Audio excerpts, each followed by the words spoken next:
Gentlemen, thank you very much for being with us tonight. And I suppose my first question, which some in the audience may be asking, but certainly the average American probably asks, is why do we have an ambassador to the Vatican? Why is there a U.S. ambassador to the Vatican? I suppose they might say we don't have an ambassador to Islam and we don't have an ambassador to Salt Lake City. Why an ambassador to the Vatican? Any one of you?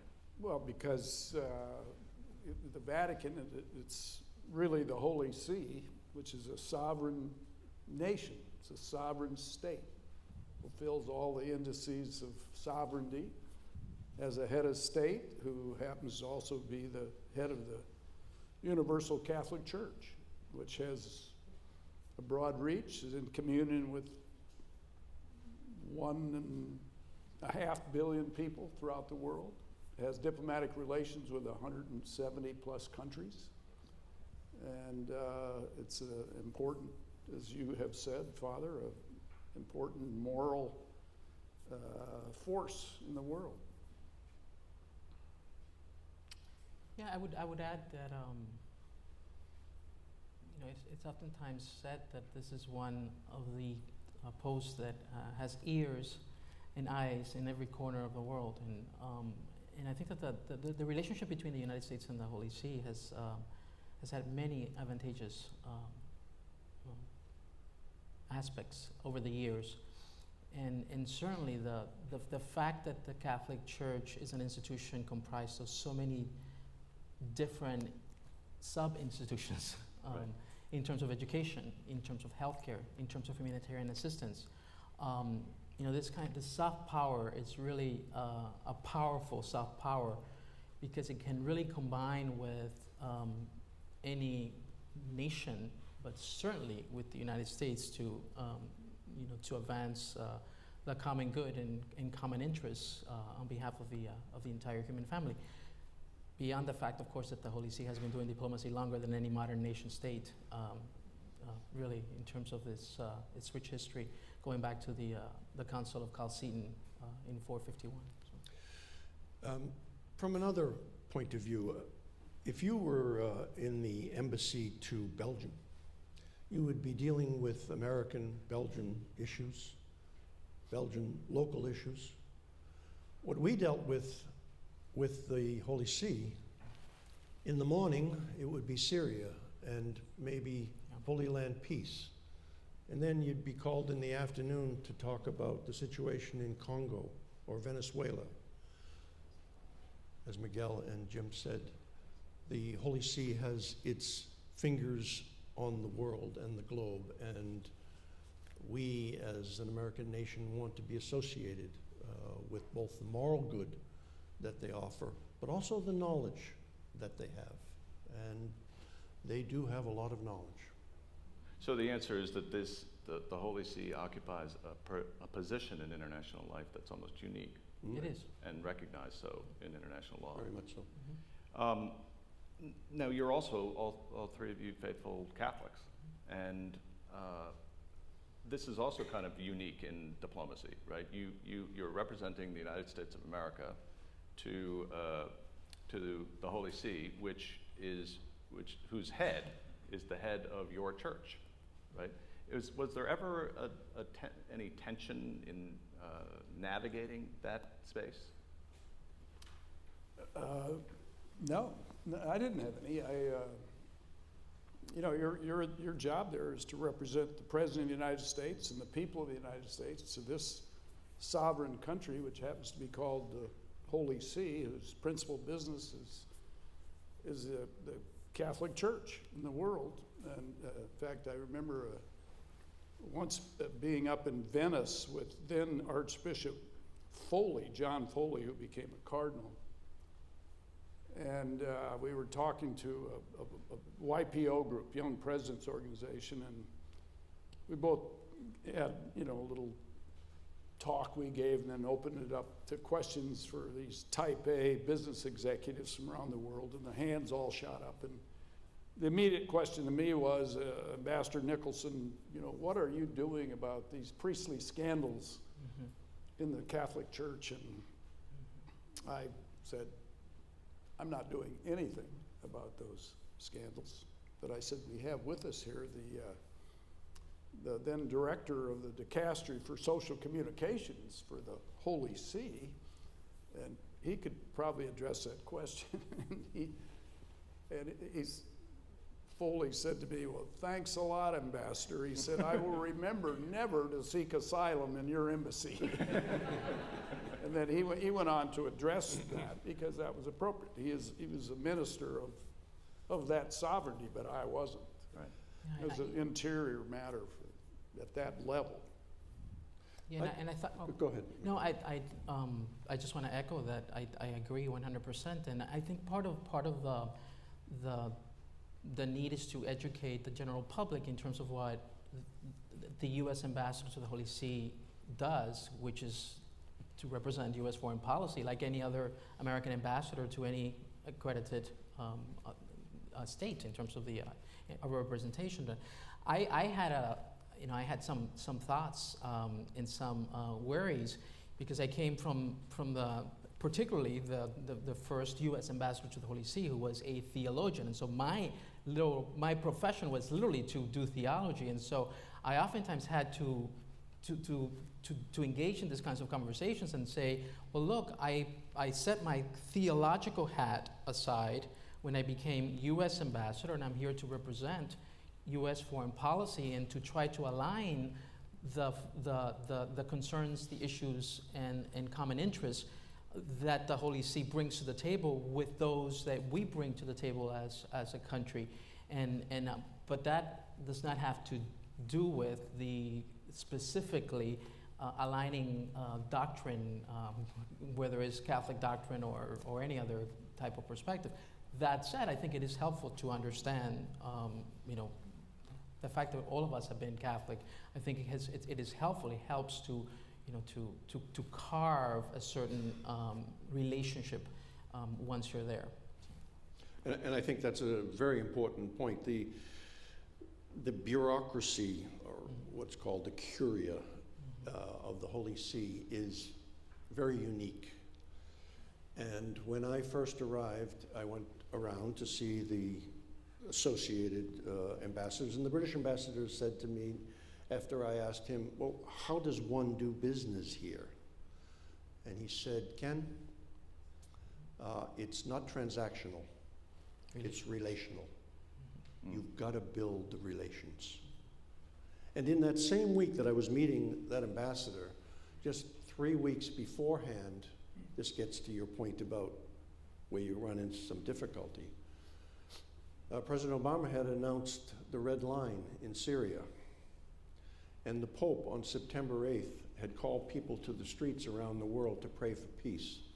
And I arrived at the Vatican thinking, oh my gosh, this is going to be a tough one to defend.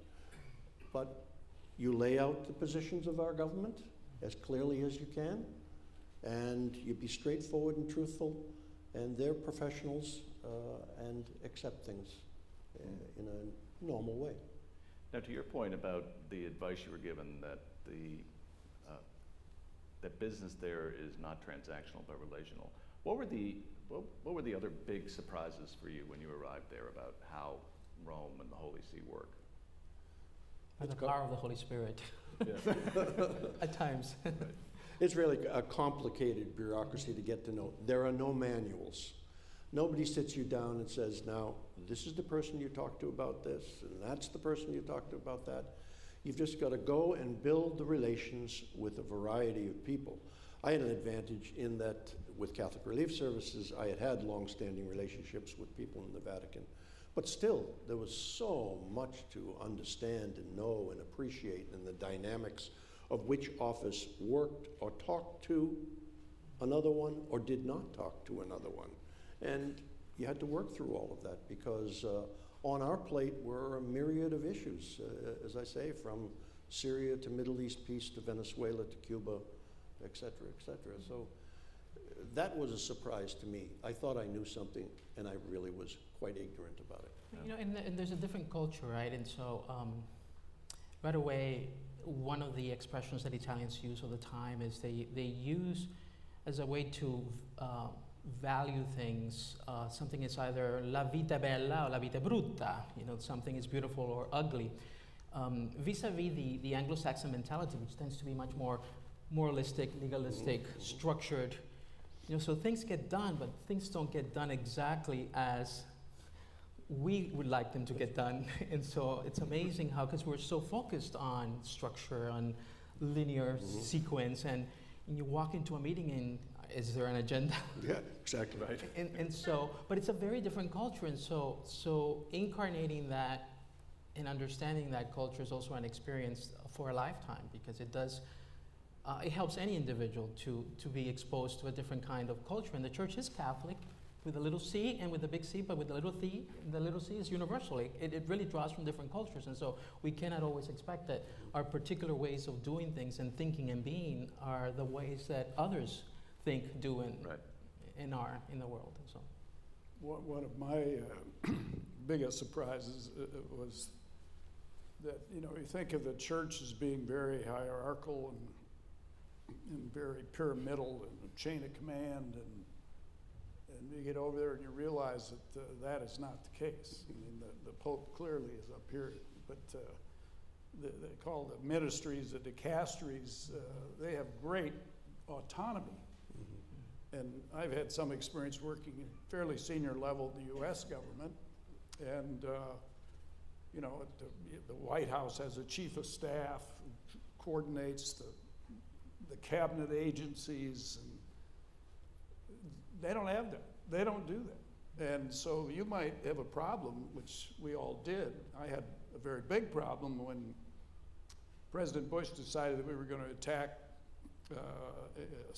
Iraq. When in March of '03, in January of '03, at the annual meeting with the ambassadors, the Pope looked at us and then sort of looked right at me and said, "No to war," which is unlike his position on us in Afghanistan. He was very supportive, which really helped us build a coalition. But he was strong over against us going into Iraq, thinking we're being preemptive. So you would have a meeting one day with one dicastery head, usually a cardinal, who was speaking about that and try to get them settled down, but then there would be another, bobblehead, and there's no central coordinating agency in that government, which makes it very unusual and difficult for a bilateral person like us with problems trying to deal with, because you don't have a unified audience. Yeah. And Jim's point is it's just so well taken. Oftentimes when we hear the press in the United States or the average person, they say the Vatican, and then they quote.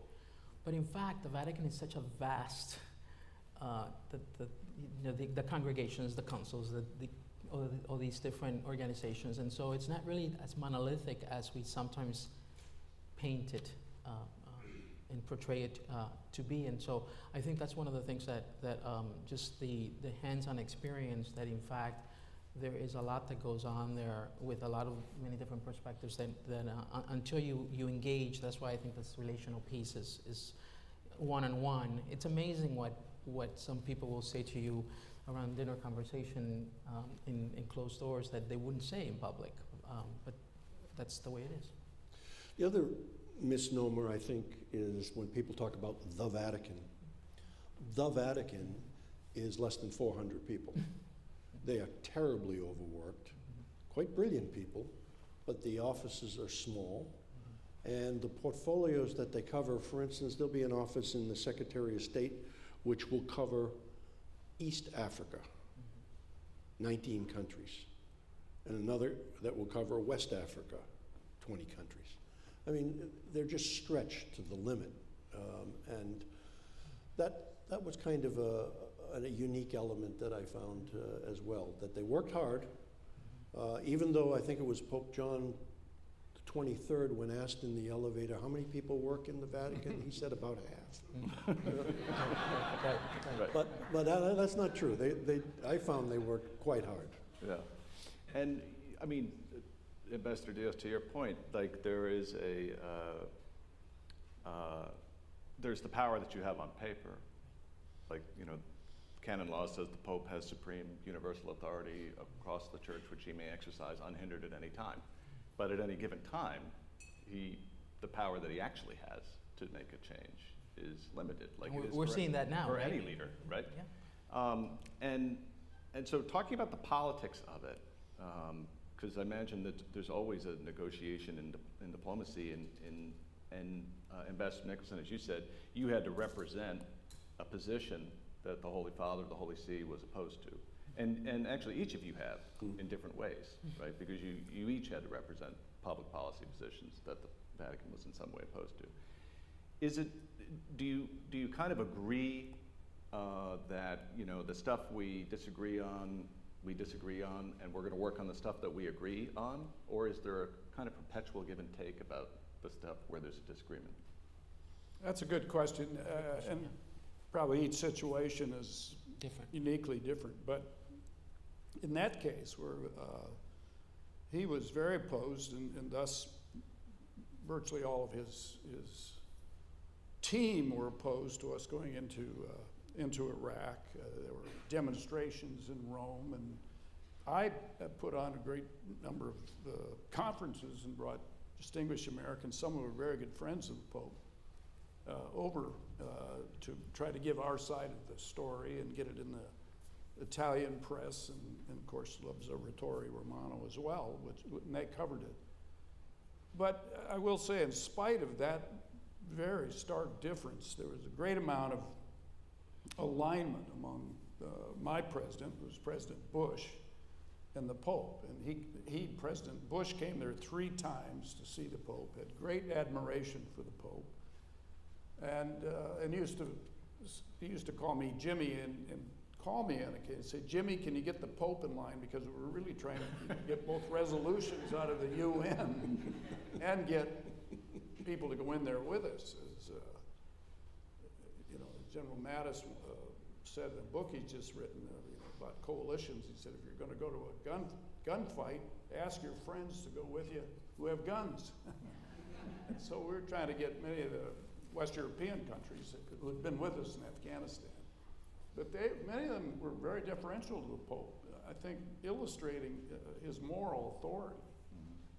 But the President used to say, "Jimmy, you know, can you get him? We assure you his support." And then he would say, "I know he's a man of peace. He's a man of peace." And interestingly, though, the Pope never said it was immoral for us to go into Iraq, although some members of his dicasteries did, some cardinals. But there was this common, and is this common set of values that our country aligns with the Holy See. I mean, the fundamentals about peace and freedom and dignity. I mean, that's who we stand for as a country. We have a lot of other moving parts, and we have a lot of material, temporal resources to support those goals. They have those values and don't have those resources, but they have that moral authority of the Pope, and it's a great partnership, a great alignment with a lot of common goals. And so in spite of those differences, we got a lot done, and it was quite cordial. The President went there 3 times. And I would say, you know, diplomacy at its best is really about building bridges, right? It's about finding common ground.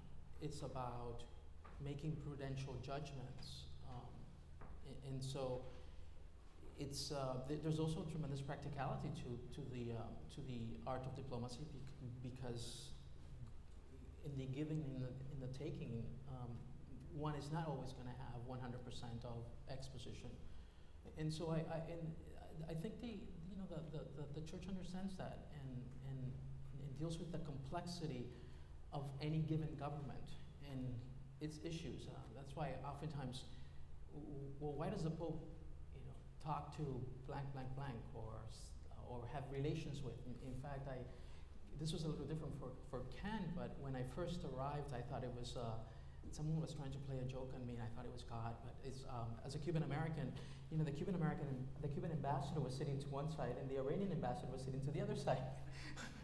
because the way that you're set, you're Mhm. seated in the order of arrival. That's right. And I said, this has to be a practical joke from God here, you know. And if these images are somehow or other tweeted or sent around in the United States, they would think that that someone's doing this on purpose, you know. But again, it's about that kind of creating of different spaces and at times even fostering conversations or creating the spaces that may lead to the resolution of conflict or dialogue where that may not be possible under other circumstances. And I think that this is clearly, Ken, you had certainly an experience with that when it came to formalizing diplomatic relations with Well, that's for sure. That with Cuba. with Cuba, that was a long process. That actually I traced it down. So Francis came in was put in March 19th, 2013. And so any new head of an organization kind of convened senior staff and said, well, what should the agenda be? I have my agenda, but what do you want the agenda to be? And I looked at the staff that he convened, Cardinal Stella, Archbishop Becciu, and a few others, all who had served in Cuba. And when, I'm sure the Holy Father said, what do you guys think about Cuba? They were probably saying, go for it. And then opportunities came from the White House. Connections were made. Cardinal Ortega was brought up to the White House. Very quietly, discussions were happening in Canada and then eventually between White House representatives, Cuba representatives in the Vatican. President Obama comes in March of 2014, stays behind the door for 54 minutes. It might have been 54 and a half. I was counting, actually. And that's where the deal was sealed. And so there was a convergence. President Obama's White House wanted something to happen on Cuba, in the Vatican. and the Vatican wanted to happen. Whereas, in these current days, the same cannot be said of where the Vatican's position is on the Ukraine, where the US's position is on Ukraine, and how Russia fits into that. And so I'm sure my successor is, on a weekly basis, trying to rectify those different points. Because under Pope Francis, it seems that he really wants to have Christian unity and bring the Orthodox into the tent. And he's done it with part of the Orthodox Church, but he hasn't been able to bring the Russian Orthodox Church in. And Ukraine has become a barb for the Russian Orthodox Church. So there's a balancing that goes on there, and it's quite a challenge. Did either of you ever have a moment like Ambassador Nicholson did, where the Holy Father directly challenged the American position on an issue? Climate change. Laudato Si. Yes, that was a direct challenge. And it was done very intentionally. Those people around Francis knew that there was great opposition in quarters to man-made climate change. But Francis was dead set on putting out something before the Paris Climate Agreement. I didn't have a moment like directly being looked at, but I did during the time that I was there. We had the Alumina visits from all the bishops, all the regions, and they would then go and meet with the Holy Father, etc. So as everyone in this room knows, the whole issues of the healthcare reform were going on, and all those tensions that were domestic. Again, similar to what we were saying, it's okay. Those are domestic issues. If you want to address those issues, then you address them in terms of the domestic. Unless one of those issues becomes international, then it's not really a role to make it an issue from the perspective of foreign policy. But that does not mean that those issues wouldn't come up in conversation, especially given the fact that I had every bishop visit our residence at one point. But and so some of those issues would come up in terms of what the accommodations that would be granted when it came to the healthcare reforms, and those are still issues that as a country we are still wrestling with and are still trying to resolve, and so. And this is something that I just learned when we were talking backstage.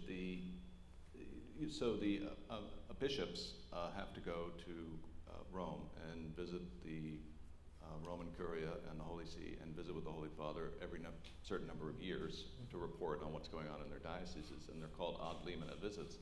And you were saying, Ambassador Diaz, and I'm sure this is true for all of you, you hosted all the American bishops when they would come on those visits. So you also got this view of what was happening in the American church in a unique way by virtue, I'm sure, of interacting with these folks. Yeah. Well, and so, I mean, what did that tell you about the life of the American church that surprised you? Well, for me, it wasn't as much of a surprise because I had a lot of the bishops on my board of directors at Catholic Relief Services, so I knew some of the tensions that were there. But I didn't have all of the bishops in the United States, so there would be people who came in, and it was surprising to learn about their strongly held opinions on really important issues, which they tried to convince often the Vatican offices to support. So it wasn't only a one-way street, or there wasn't complete harmony on everything. Well, and I think, I wouldn't want to break confidentiality in any way, but whenever two or three of us human beings are gathered, there are going to be two or three different perspectives on an issue by virtue of our humanity. And so I think in informal conversations, and especially since just about every American bishop went through my residence, I did get to really hear what each of those bishops stood on different issues, and oftentimes there were differences. Now, their fellow brothers in the episcopacy may not necessarily know that they had those differences, but sometimes there were those differences and sometimes tensions. I was there when Kikanes was not elected the president of the bishops' conference, and that was there were some tensions there in those years, and so yes, there are definitely differences there too that are oftentimes brought to the table when you have a chance to speak to someone one-on-one, and when those guards come down and you are meeting the humanity of that person, and you get to really say, do you really think like this, or it's just really what we want to represent as a church? And the other fascinating piece is hearing the bishops from other parts of the world speak about our bishops' conferences, or our bishops, etc., because they also come from different parts of the world. They have different issues, and so why is the American Bishops' Conference focused so much on X, Y, and Z? You fill in the blank, whatever that may be, because they have other issues. They have other, Africa is different than Latin America, than Asia, so it's. But then too, it's not all about bishops. And it's not just about bishops, exactly. I found some of the most interesting and engaging visitors were the nuns. Yeah. From the Leadership Conference of Women Religious or others. And my wife and I were very close to the head of the Union of Superiors Generals that lived 4 houses away. And they would walk by every morning as I was walking the dog, and we'd have these long extended conversations and about nuns on the bus and things like that. But they really made strong representations to various dicasteries, offices in the Vatican about what their positions were on issues. In educational institutions, exactly. lay-led movements, both there in Rome and in other parts of the world, including the United States. So this is a complex picture here that can't be easily boxed. Yeah.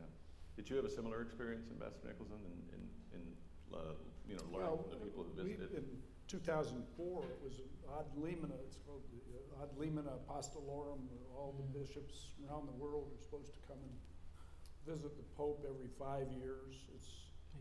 It's adhered to in the breach, but they try to do it, and the U.S. does it pretty well. So in 2004, virtually every bishop came, I think, in 12 different lifts, and we hosted each of them at the residence, and then we'd have a little reception, and the staff and everybody go away, and the bishops and I would have, the living room would have a It's very similar. pretty good talk. And at that time, their Doppler was low, and as an American Catholic, sometimes taking my hat off as their ambassador, and every other American's ambassador to the Holy See would try to encourage them that they were doing a lot of good things, and that these things that were happening, which have, sort of resurfaced now in the church, were not cause for them to think that they'd lost their own moral authority to lead. And so some of those discussions were quite poignant and memorable. And I think we're welcomed by them. Run into them once in a while afterwards and so forth. And I gave them my perspective. Yeah. And as you say in this post, you're aware that you're an American Catholic and so forth, but you are representing the President of the United States, the people of the United States. That's your job. So, of the presidents that you served, how did they appreciate that the role that the Holy See plays in international relations? Did it change? Did it deepen? Were there sources of conflict during your tenures? I'll just speak from my view of President Obama. During my time, his chief of staff was Dennis McDonough, who I knew quite well, an Irish Catholic guy from Minnesota. And I think he helped the president appreciate the Vatican significantly, so much so that when I left to go to the Vatican and said goodbye to Dennis, I said, what about the chance of getting President Obama over again? Because he was over with Benedict. And he said, just let us know when the time is right. And I let him know in January of 2014 the time was right, and he came in March. So there was an appreciation. You may have had a similar. No, we dealt with the same person. He was Johnny, where I taught at the College of St. Benedict St. John's University, and so I would say that's I concur with what Ken was saying.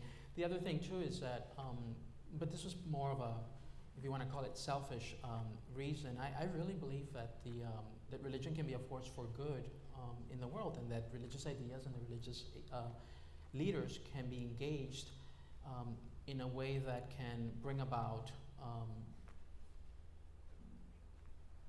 ways to address, in creative ways to address conflict, creative ways to address various challenges that we face as a human family. And so one of the things that I took leadership on when I was part of the State Department was this initiative that Secretary Clinton had founded on foreign policy engagement with civil society.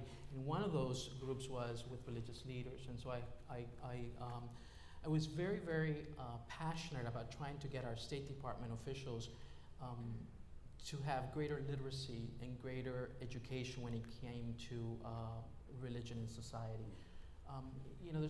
There's no reason why we cannot deepen the education of our Foreign Service officers for them to know what the difference between a Shia and Muslim is and a Sunni is. There's no difference why we cannot educate persons when it comes to particular religious traditions and the way that those religious traditions, we may have a separation of church and state in the United States, but this is not the way that the rest of the world always thinks. And so religious ideas are oftentimes driving forces behind policy.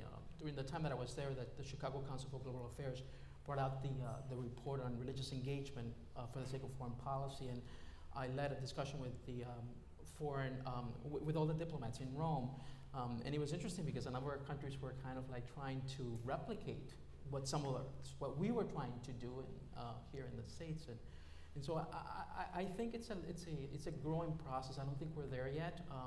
If it were up to me, I think we would have a more robust because it's not just even about, in my reading of this, it's not just about religious freedom, it's about that plus religious engagement, which requires a certain deepening of understanding of religious perspectives and the way that they, impact particular worldviews, policies, etc. Well, I have expressed myself about the admiration, respect that President Bush had for John Paul II, but so it might be interesting, though, we're here to talk about popes and presidents, to go back to President Reagan, who's the guy that really put this together, and he was, elected in 1980. He didn't run. This was not a big issue for him to establish diplomatic relations between the United States and the Holy See. Was it a campaign promise, though, that he made? When asked, yes, he Yeah. did. But what really happened is that if the Soviets during the Cold War were developing these intermediate range nuclear tipped missiles, and they were moving them ever westward. And so the then leaders of the Western nation, NATO nations, were imploding the United States to come up with an antidote to that. President Carter was the president. And so we did. With the technology and resources that we have, we developed a cruise-type interceptor missile system. But by that time, President Reagan was president, and those leaders were real cool on deploying those missiles because they didn't want to provoke the Soviets. But and this was told me by a lieutenant general named Vernon Walters, who used to come and see us in Rome, and he could speak Polish. And he was dispatched by the Defense Department to brief the Pope on this, what they call it, order of battle, which is the movement of these missiles. And the Pope said, tell the president, I think he should bring those missiles in. And of course, he was supported by, Prime Minister Thatcher as well, and certain elements in the Polish freedom government. And so Ronald Reagan began to realize the value, and he used to say, he said, there is real value in that fellow over there. Right. And that was what really brought this together, so that he finally got Senator Lugar in the Senate to agree. Richard Lugar from Indiana. From Indiana, and so they passed it, and it was still not without opposition. The Gray Lady right here, the New York Times, said this is a dumb idea. It's pandering to Catholics. With all due respect, the American magazine. I'm sure we didn't like it. Pretty dim view of it. Jerry Falwell said, are we going to have an ambassador now to Mecca? And he said, I think I should ask for an ambassador. And belittling that this was becoming a diplomatic relationship with a church, which was part of the opposition for so long. But it was, this president at that time, and it really made a difference, as we know, then in concealing, the opposition, and then it brought down the Iron Curtain. Yeah, and we were talking about relationships and how important they are in diplomacy. So the personal relationship, say, between President Reagan and John Paul II, obviously crucial. The way that they connected in their opposition to communism, their faith. President Bush would probably agree with Ambassador Diaz about the vital role of religion in public life and informing the values that guide our public judgments. So that, I would imagine, my sense with President Obama was that there was a kind of deepening of his appreciation for the role that the Holy See and that the church play in public life over the course of his term as president. Is that, do you think? Well, I would agree with that, but you have to also understand, and you do understand, that his vice president was a Catholic and his Secretary of State was a Catholic. Yeah. And they visited quite often, believe me. Yeah. So that was a supporting mechanism in addition to Dennis McDonough, the Chief of Staff. But I think President Obama did deepen his appreciation about what the Vatican was, who the Pope was, and how much influence and moral authority the Pope had. You know, he had, I've spoken to a number I know a number of folks that know him in Chicago, and in terms of his community organizing in Chicago, and where he lived in this, you know, sometimes he would go to this office and be connected to the Catholic world, and so there was that part of his consciousness already there. There's also in his writings something that appealed to me was this. You know, in the Catholic tradition, we value this a reasoned approach to faith. It's not fundamentalist. It's really a reasoned approach. And so there was some discursive and reasoned ways that he articulated the way that religion can exercise a creative role in society.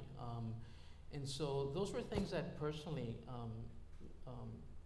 I found attractive, and I think that over the course of my tenure, which was, I didn't have a Catholic Secretary of State, and I didn't have the same kind of experience, but I do think that clearly, in terms of a number of issues that came up where I called upon the Holy See to, to partner, intervene, and to help, or he asked me to do that. Clearly, he understood the value of the Vatican in being able to produce results in areas where sometimes it would be much harder for us to achieve. And so, you know, it seems to me that not only the president but all Americans came to see the value of the Pope, the Vatican, the Holy See in public life when Pope Francis spoke to the joint session of Congress. Right. This was a long time in coming, right? I mean, no Pope had ever addressed long time in coming. a joint session of Congress. I mean, you probably had all been working on this for a long time. Well, I was working at it from the time I got there. Right. May have been working on it before. But some interesting little side stories about that. That was really a highlight. And I was reading his speech again this afternoon. it's fabulous. Yeah. And he starts off addressing the land of the free and home of the brave in the first sentence, and then goes on to talk about, this is my speech to Congress, but also to the American people. And then it's just a profound speech. But I found deeply important was his choice of four Americans. Dreamers, yes. Abraham Lincoln, Martin Luther King, Dorothy Day, from up the street here. And Thomas Merton. And Thomas Merton. Now, I know where those came from. There are two books that were used, I'm sure. One of them is The Road to Character by David Brooks, where he outlines some of the great personalities in our country. Is that right, David? The other is Does David Brooks know that he inspired that speech? partial. Okay. At least I know who I gave the book to, and I know that person was writing part of the Okay. speech. The other is Paul Ely, who wrote a book that The Life You Saved May Be Your Own, Right. which was the biography of Dorothy Day, Flannery O'Connor, Walker Percy, and I think Thomas Merton. And so when I saw those names highlighted, I'm saying, wow, I know where he got those names. It was a great speech, it really was. I use it in my classes all the time, and I oftentimes, I've led some campus-wide discussions with students and just replayed it, because what's really this is not fascinating, what's really sad is that a number of our students across colleges and universities, Catholic students or in colleges and universities, haven't even seen the speech. In fact, I would say that a number of people are, hear that have heard that the Pope Francis addressed Congress, but I'm not sure that they have, really listened to the whole speech from beginning to end, and it is a fascinating. One of the things that troubles me about graduate education in either security studies or peace studies or diplomacy, as far as I'm able to see, there are no case studies about the Holy See. Is that right? Something that comes close is about this Holy See's involvement in the Mozambique peace plan back in the early 90s. Mm. There's a book about it, but no case studies. But it's interesting because I've been writing this book on God, diplomacy, and the common good, and one of the challenges is that we have we have a lot of studies in international relations, but in terms of the practicality of diplomacy, this Yeah. goes into because not a lot of diplomats write critical studies. So this is part of the challenge too. So that there is a kind of vacuum connecting, at least at the theoretical level, international relations with the actual diplomatic activities that go on. So when I ever get time off from Loyola, maybe I'll think of those. Well, you were saying, Ambassador Hackett, that you were working on that project for a really long time. There must be, I'm sure there are issues that you have to confront that are happening at that moment, and they happen quickly, like the Iraq War. But there's probably an essential continuity too that runs through the ambassadorships. There are issues that you work on, that you inherit from your predecessors, that you hand off to your successor. What are those kinds of issues? Human trafficking, Yep. human rights, war and peace issues. Religious freedom. Religious freedom, humanitarian Yeah, humanitarian action interventions. interventions. Terrorism. Mm-hmm. Yeah. So all of the easy ones. Yeah. There is that underlying fundamental. When we were there, Henry Kissinger used to come over to Rome often because he was an advisor to the Agnelli family, the wealthy Italian family. And I used to have tea with him on occasion, and he had written a book published it in 2000, which was, Should America Really Have a Foreign Policy? And, it was a tome about that thick, but at the end, the last couple of pages is what really caught my attention. So I was having tea with him one day, and I asked him about it, and he said, oh, that book, he said, anybody that bought it should get their money refunded. And I said, why? He said, because I didn't mention terrorism. And he didn't. It was published in 2000. But what he did say at the end of it was, he said that in spite of all the foregoing and, the material resources and armaments and so forth that we have, the real secret, the real future end game needs to be a moral consensus. That we are going to have to convince people, not with arms or intimidation, sanctions, but through some leverage of moral consensus, the righteousness of that. And that is the real perfect alignment with us, with the Vatican, with the Holy See. That's their business. That is it. Freedom, peace, human dignity, hope. And that's really what, he came down to. And that's the foundational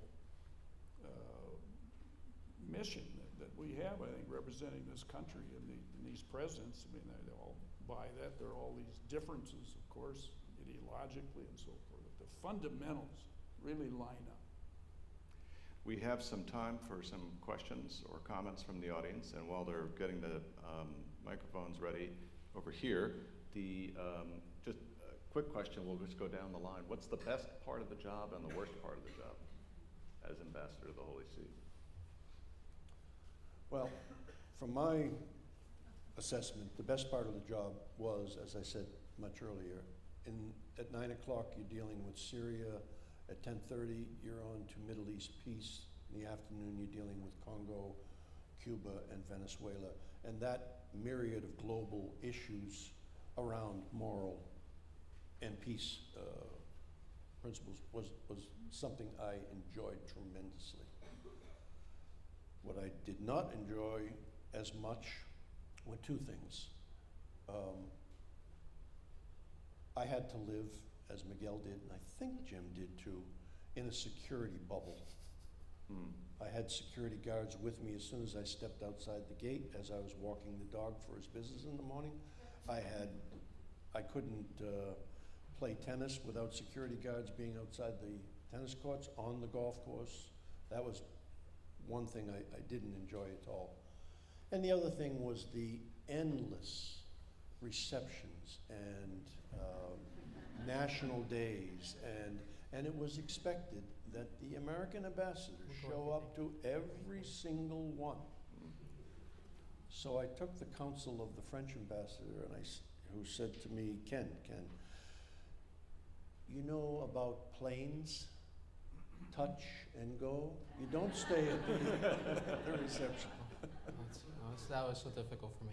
Because the relational piece, at times those receptions did afford an opportunity. Oh, yes, absolutely. And so, just about, I'm about to leave, and then you start a conversation that yields information that is. That's right. I would, for me, the best part was, it was really an honor for me to serve my country.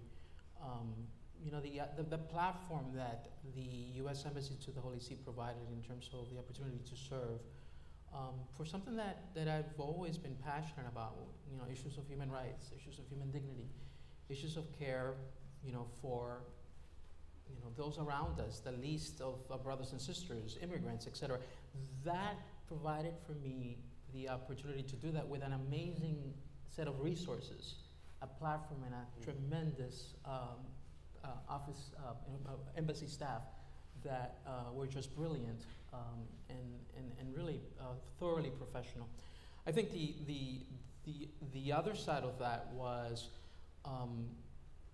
which is also a privilege, but with privilege comes responsibility, is to see how much more we have to to work in the world to achieve the kinds of human rights and the kinds of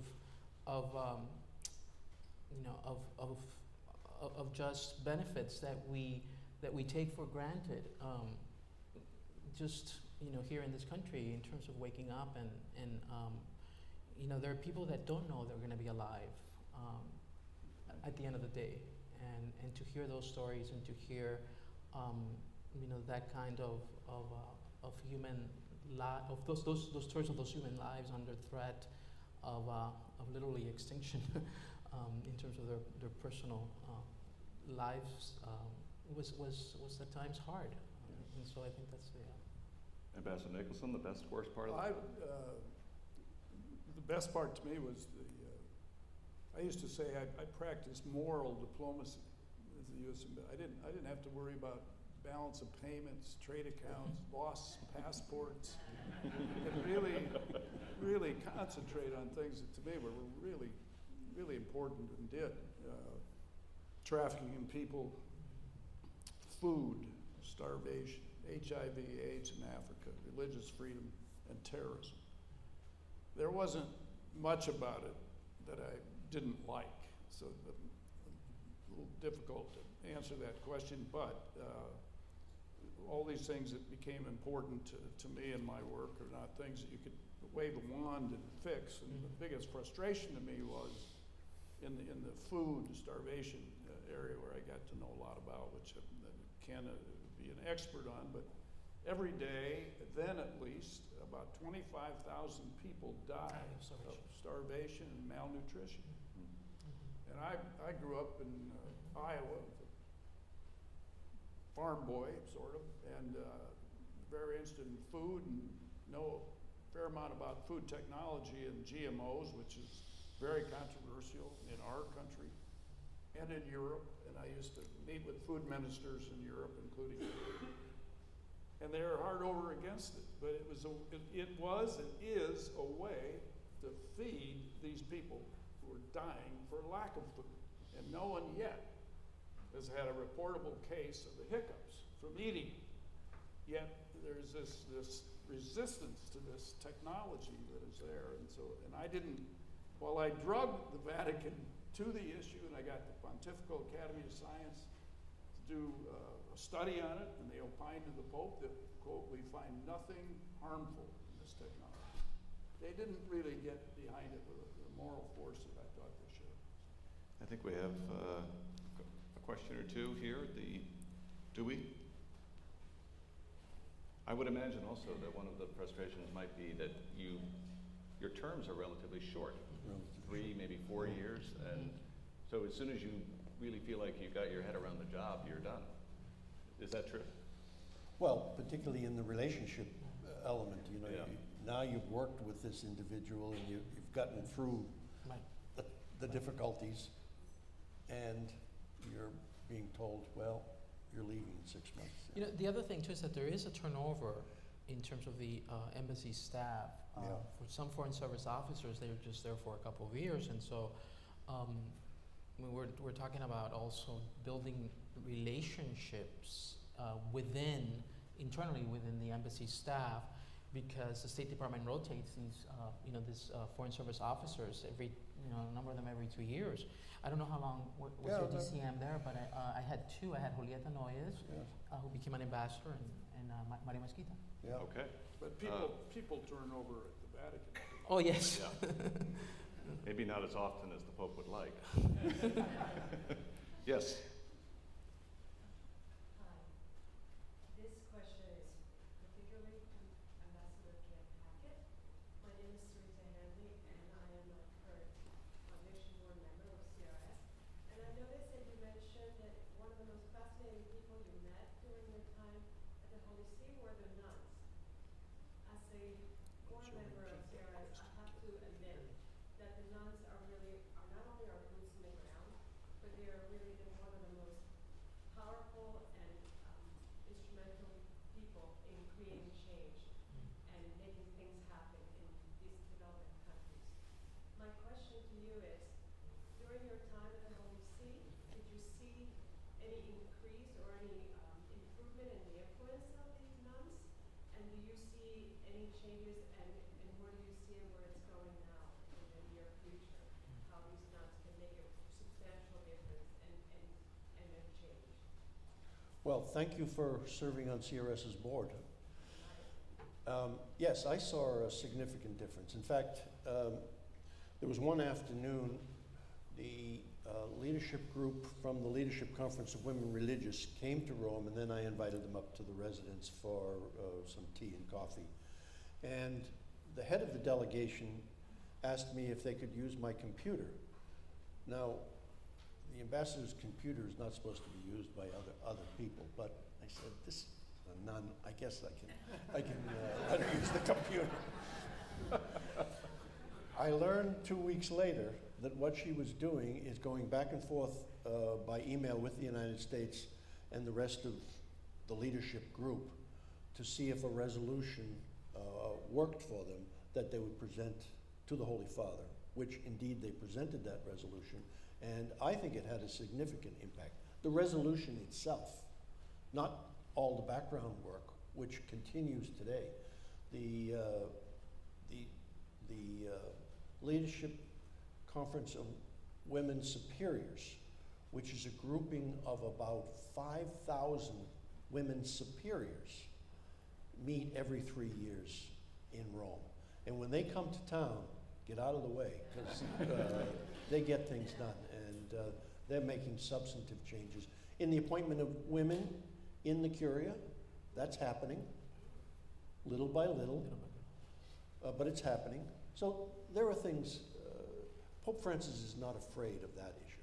I think that's one of the areas that the church needs to definitely grow in terms of including the presence of lay men and women at leadership positions at the Vatican. I mean, nothing would prevent, it doesn't have to be a cleric to lead the Pontifical Council for X, Y, and Z. The other piece that I do want to just piggyback is that the women religious have been very involved in the trafficking in persons, the organization Talita Cum. I mean, this is Sister Eugenia. I mean, and they're known for this work, and so there are pockets in terms of being institutionalized. I think that we have our work to do. Thank you. Okay, other questions? Yes, sir. I've been told told the microphone's not working, so I'm gonna try and my best to project here. But this is for any of you. First off, I want to thank all of you for taking the time to be here for this really wonderful discussion tonight. But I'm curious what you think the top priority is right now for U.S. Vatican relations, and what should our current ambassador be pursuing right now with the Holy See? This is Ambassador Gingrich, who's serving there now. Jim, you want to take that one? Well, I'll take a shot at it. I think that it would be addressing the major existential threats to the United States. The radical Muslim jihadist terrorist threat, vulnerability, North Korea, Iran, and all of Iran's mischief in the Middle East, and you know, the ramifications of that, which address these things that we've been talking about: the suppression of people, the denigration of the dignity of people. I mean, indeed, blowing people up, imprisoning them, denying them their rights and their freedoms. I think that would probably remain to be our priority. You know, I think that with Pope Francis, his signature encyclical has been on climate change, Laudato Si. So this is a difficult, it definitely is a difficult issue, I think, in terms of current U.S. foreign policies, in terms of priorities of present U.S. Foreign policies. It's no secret that this is the first Jesuit Pope and the first Latin American Pope, and with that comes the preferential option for the poor, the marginalized, the immigrant. And these have been on the radar screen of Pope Francis, and so, you know, while I would love for there to be more engagement with these themes, I'm not sure that that's completely possible. And we all know in this you know, the three of us sitting here, we know that this is part of this diplomatic tension, that there are going to be alignments and there are going to be areas where things are not going to align. If you ask me personally, you know, that's what I would love for it, you know, for it to happen, but I'm not sure that that's going to happen these stars are not quite aligning on that front in terms of Pope Francis's signature teaching, Laudato Si. I'll raise two additional issues because I agree with my colleagues on both of them. One is nuclear nonproliferation. I had to spend some time on that. I knew nothing about it, so as Jim mentioned, brought experts from Washington out on a number of occasions to explain our positions on how difficult it is to dismantle a nuclear warhead and how quickly it can be done, and the real guts of all that process. The other issue, I think, is China. And I really have to say think, because I don't claim any expertise on China. But where the Vatican is moving in terms of its relationship with China has definite bearing on, I think, our bilateral relations with China and China's relations with the rest of the world. So and that has been up and coming yeah, for a while. what they are doing, I think, is an important step forward. Yeah. Well, for what it's worth, I think Ambassador Gingrich might have a tougher task than any of you did, in part because she serves a president and represents that president to a pope. And both of these men are, in their own way and in a very different way, disruptors. And each of them is doing their jobs in very different ways than their predecessors did. Yes. And navigating that, I'm sure, is a challenge. I think we have time for one last question. Yes, sir. My name is Dan Doherty. I'm the president at Cristo Rey New York High School. We have a number of students from Cristo Rey and other Jesuit-affiliated schools Great. with us tonight. I wondered if you could speak to a bit of the experiences that prepared you to work in diplomacy and to work on these social justice issues that you've spoken about so eloquently tonight. Catholic social teaching. I was taught, and I taught it. Cristo Rey, by the way, Chicago schools. That was Yeah, one of the ones that started in was. Chicago. Yeah. So I think that the Catholic social teaching is one of those, the service-oriented projects that Catholic schools do and oftentimes universities do.